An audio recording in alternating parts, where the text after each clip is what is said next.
Sa wakas, matutuloy na ang tambalang Brownlee at Jefferson. Kampo ni JB at Meralco Bolts nagkausap na. Mukhang may kakalagyan ng team mula sa Macau. Yan ang ating mga pag-uusapan para sa video natin na ito.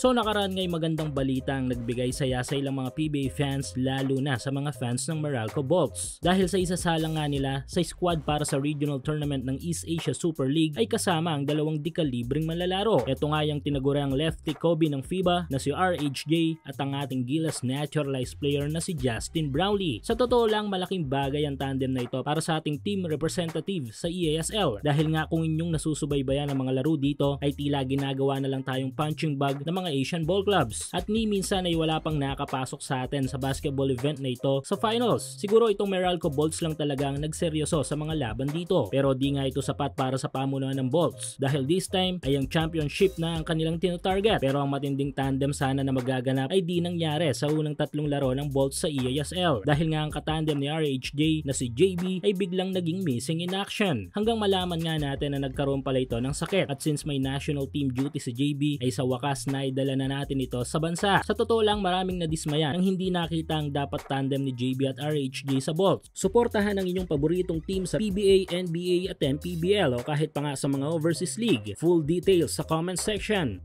Kaso reasonable naman pala talaga ang naging excuse ni Brownlee. Pero worry no more dahil nga eto na sa wakas mukhang makikita na natin ang tambalang JB at RHJ. Dahil nito lang sa ibinahaging larawan na ito ay nagbigay liwanag para sa mga fans ng Meralco Bolts. Pakikita sa larawan kasama ni JB ang mga officer ng Meralco. Patunay na may magandang usapan na naganap sa pagitan ni JB at ng Bolts. Ito na rin siguro ang way upang maikasa ang Brownlee at Jefferson para sa EASL at ang sasalo sa unang tandem na ito ay walang iba kundi ang kupunan ng Macau Black Bears. Last match-up ng Bolts at Macau noong November 15 ay tinalo natin ang mga ito nang walang Brownlee. Paano pa kaya kung lalaro pa ito sa magiging laban nila sa susunod na buwan? Ito na rin ang time na sigurong 100% ay nakabalik na sa kondisyon si Brownlee. Sa ngayon ay patuloy ang pag-ensayo ni Brownlee kasama ang Gilas squad. Siguro after nitong World Cup Asian qualifiers ay full-time practice naman si Brownlee para sa Meralco Bolts. Kaya next month, abangan natin ang magiging tandem ni JB at RHJ para sa Meralco sa East Asia Super League.